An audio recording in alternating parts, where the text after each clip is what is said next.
நரபலி புகார் தொடர்பாக மதுரை மாவட்டம் சின்னமலம்பட்டியில் மேலும் 10 அடி ஆழத்துக்கு தோண்டும் பணி நடைபெற்று வருகிறது. இது தொடர்பான கூடுதல் தகவல்களை நமது செய்தியாளர் சரவணனிடம் கேட்போம். சரவணன், மீண்டும் அதே இடத்தில் தோண்டுவதற்கான காரணம் என்ன? கிரானைட் குவாரியில் நரபலி கொடுத்ததாக கீழவுளவைச் சேர்ந்த சேவற்குடியன் கொடுத்த புகாரின் பேரில் சின்னமலம்பட்டி பகுதியில் கடந்த ஞாயிற்றுக்கிழமை இந்த பகுதியில் தான் தோண்டி எழுக்கும் பணியானது நடைபெற்றது.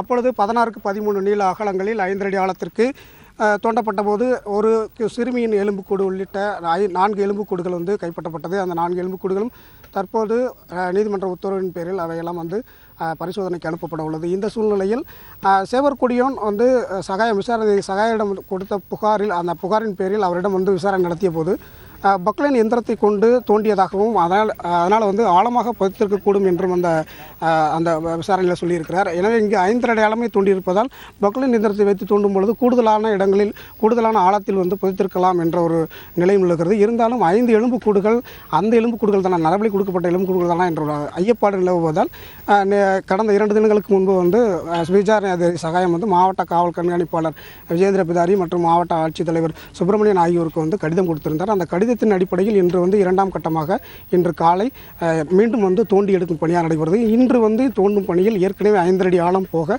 கூடுதலாக 4.5 அடி, அதாவது மொத்தம் 10 அடி ஆழத்திற்கு தோண்டி வேறு ஏதும் எலும்புக்கூடுகள் இருக்கிறதா என்பதை பார்க்கும் பணியில் தற்போது ஈடுபட்டு வருகின்றனர். சரவணன், இப்போ எந்தெந்த அதிகாரிகள் முன்னிலையில் அந்த தோண்டும் பணி நடைபெற்று வருகிறது? உயரதிகாரிகள் யார் யாரெல்லாம் இருக்கிறாங்க? நிச்சயமாக, அதாவது ஏற்கனவே கடந்த ஞாயிற்றுக்கிழமை தோண்டும் பணியின் போது சகாயம் குழுவினர் உடனிருந்தனர். அதே போல் வருவாய்த்துறையினர் மற்றும் காவல்துறையினர் உடனிருந்தனர். இன்றும் அதே போல் ஆர்டிஓ செந்தில்குமார் இருக்கிறார். அதே போல் டிஎஸ்பி மங்களேஸ்வரன் மற்றும் சகாயம் குழுவிலிருந்து ஏடிஎஸ்பி ரிட்டையர்டு ஓய்வு பெற்ற ஏடிஎஸ்பி வேலு இருக்கிறார். அதே போல் அவரது குழுவில் இருக்கக்கூடிய உதவி ஆய்வாளர்களும் இருக்கிறார்கள். மேலும் அதே போல் மருத்துவ குழுவினர், ஏற்கனவே இருந்த மருத்துவ குழுவினோடு கூடுதலாக புதிய மருத்துவர்கள்லாம் தற்போது வந்திருக்கிறார்கள். தற்போது பணியானது நடைபெற்று கொண்டிருக்கிறது. ஏற்கனவே 5 அடி ஆழம் தோண்டப்பட்ட இடத்தில் மீண்டும் மண் கொட்டப்பட்டது. அந்த இடத்தில் அந்த 5 அடி மண்ணை எடுக்கும் பணியானது தற்போது நடக்கிறது.